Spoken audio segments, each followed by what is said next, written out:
This is the video for the retest review for the Unit 1 test. Please make sure you have this retest review in your possession. If not, get out a piece of paper, write down everything that we're writing down and everything that's already written so that you can re-explain it or show it off later. Problem 1, we have 17 minus all of a plus 4, that's why it's in parentheses, and this should equal 21. First thing we need to do is get rid of our parentheses. Remember that if there is a gap missing or a negative and then no number, that number is a -1, and we distribute that to both pieces. So the -1 gets distributed to A, and the -1 gets distributed to 4, and everything else stays the same. When I simplify this out, -1 times A is just -A. -1 times 4 is -4. And again, the 17 and the 21 have stayed the same. So basically what's happened so far is we've distributed out this parentheses, and everything in the parentheses became negative. A became negative, 4 became negative. From here on, when I draw my line down the equal sign, I can see that on the left side I have 3 separate terms. I have an A term, a number, and a number. So remember, if you do different things to denote like terms or unlike terms, so in this case A is a like term with nothing else, but 4 and 17 are like terms.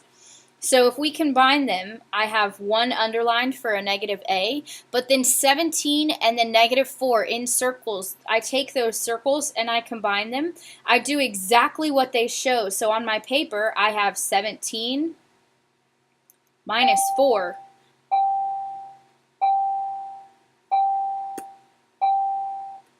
So 17 minus 4 simplifies to 13. It would be like if you walked into McDonald's and said, I want 17 orders of small fries, and then you're like, oh wait, take away 4 of those. At the end they would tell you, and so you ordered a total of 13 fries. They wouldn't say, okay, you asked for 17, but you took away 4. So remember that you combine like terms that are on the same side of the equal sign. From here, I box my term because I've combined all my like terms. I box my letter, and I move anything outside of the box. For this example, 13 is outside of the box. 13 is a positive, so I subtract it from both sides. I bring the -A down. 13 minus 13 canceled on the left, and 21 minus 13 is 8 on the right, if you're not sure. 21 minus 13, you type it in exactly like you see it, and get 8. From here, my final step, I'm trying to get A by itself. Remember, if there's no number listed, it's an invisible -1.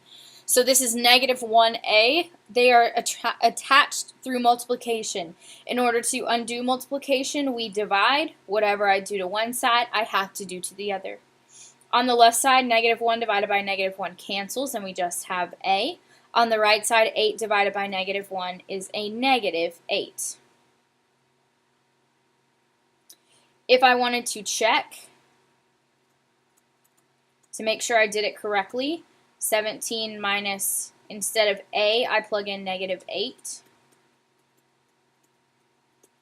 And see if this equals 21. So I'm going to plug this in exactly like I see it. 17 minus parentheses -8 plus 4.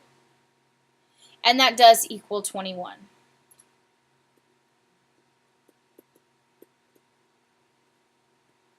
So that is how you would check your solution. Make sure you keep this answer box. Don't tell me 21 is your answer. -8 was the answer for what you plugged in for A. We just checked it on the right side. For problem 2, the first thing I need to do again is get rid of those parentheses. Again, I get rid of parentheses through distribution. 6 times 1, 6 times -r, and everything else stays the same. From here, I need to simplify these out. 6 times 1 is 6. 6 times -r is -6r, and everything else stays the same. So again, I've just gotten rid of those parentheses. When I draw my line down the equal sign, I can see that on the left side I have 3 terms. I have a 6, and I have negative 6r and positive 3r. Keep in mind, I am circling the ones that are alike. I'm not just underlining all of them. I'm circling my like terms. This 6 stays the same because I have no other underlines, but in my bubbles, negative 6 plus 3, remember we type this exactly like we see it. We have a negative 6 in front of r and a positive 3 in front of r. Negative 6 plus 3 is a total of negative 3r's. And the right side stayed the same. From here, I have terms on both sides, so I'm ready to start moving. I'm going to move the smaller terms, so in this case, negative 3 is smaller.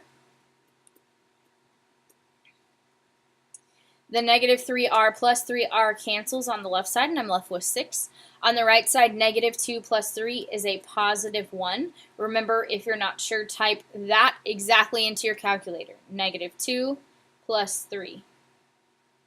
And you will get a positive 1.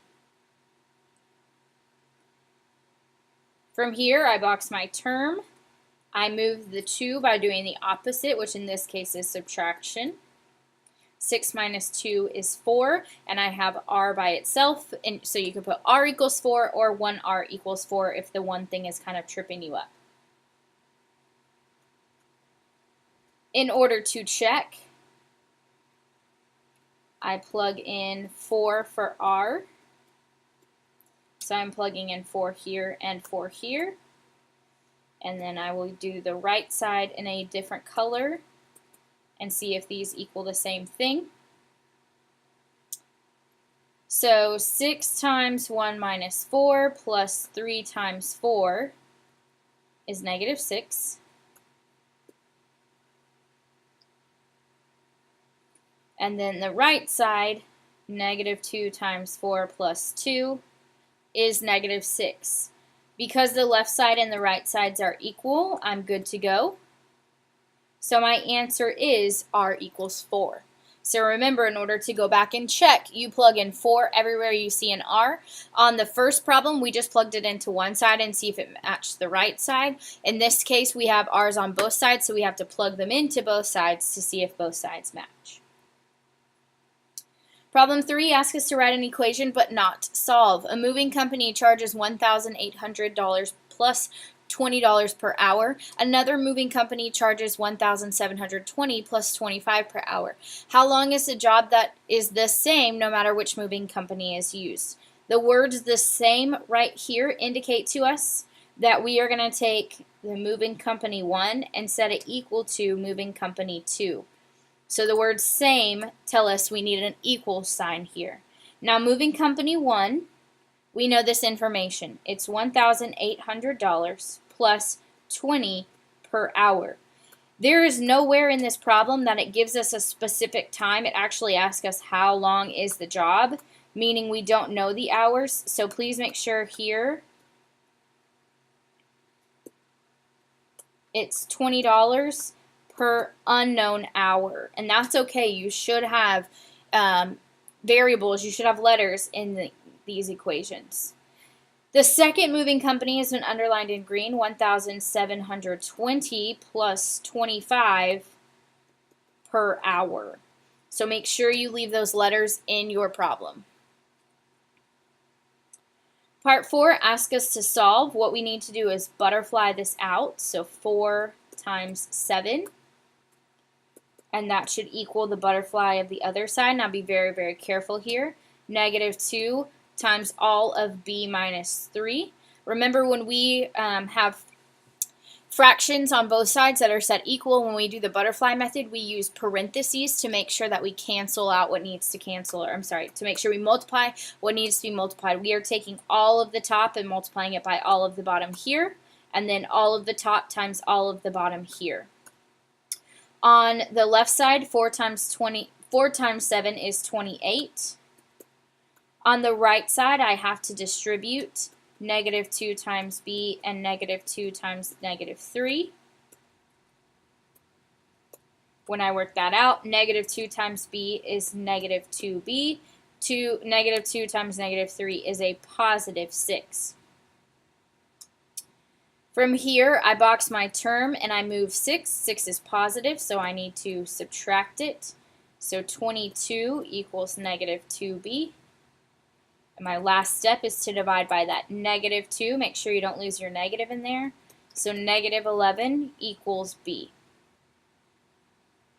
In order to check, I need to see if 4 over negative 11 minus 3 is the same as negative 2 over 7.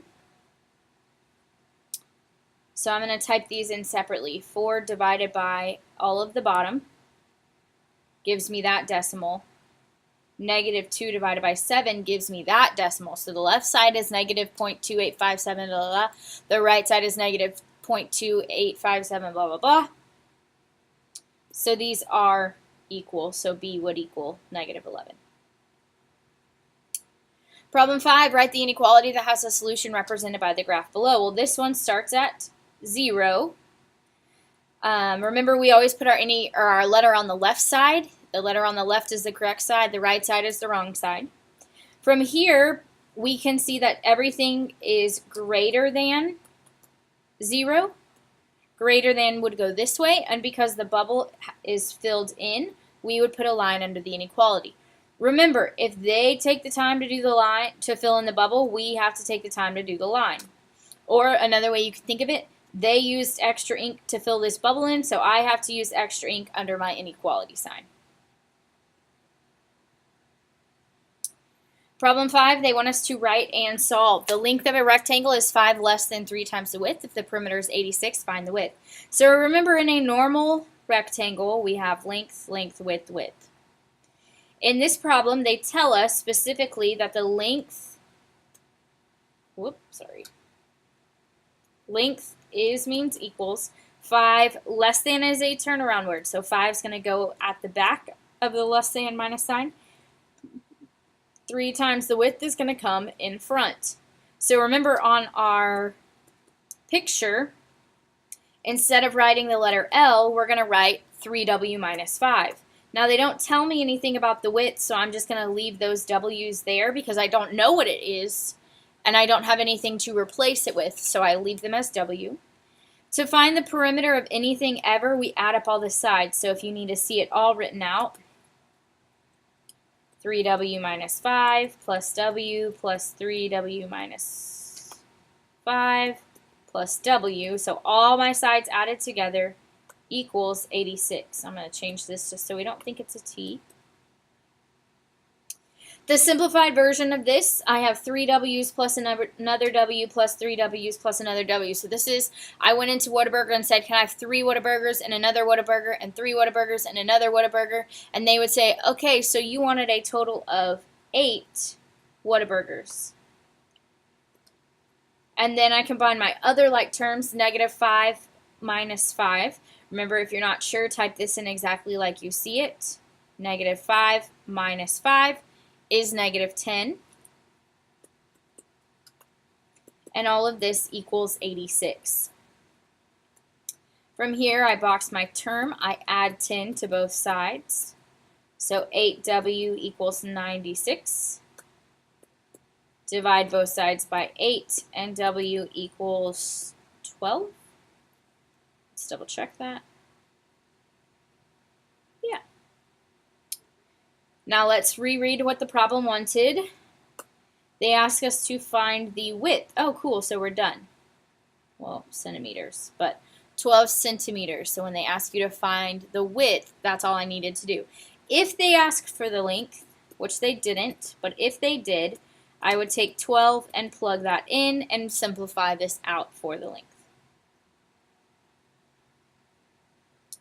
This one asked me to write an equation for each situation. So Katie bought a bag of candy that contains 40 pieces. She ate 15. How many are left? So we know we started with 40. She ate. She took out 15. And that would equal how many are remaining. Part 8, Preston took 40 pieces of candy from a bag that contained X. So we don't know how many we start with, but he took out 40.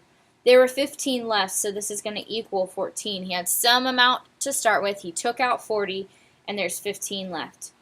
Andrew has 50. Kevin has 15 less than Andrew. Write an equation for Kevin. So Kevin is 15 less than Andrew, so Andrew minus 15. And we know Andrew has 50, so we're going to put 50 minus 15.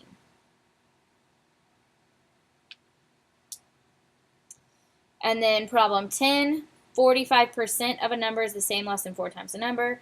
Write an equation that can be used to find the number. Excuse me. So 45% starts out like this, 45%. Now remember, in order to write percents as a decimal to be able to use them, Beyonce is the queen of percents. We have to move it to the left, to the left. So this becomes 0.45. Of tells us to multiply. A number can be written as N, X, Y, whatever letter you want, use that. Is the same as, so means equals. 4 less than is a turnaround word, so minus 4 in the back. The number is just represented by N. And that would be my equation. They did not ask me to solve.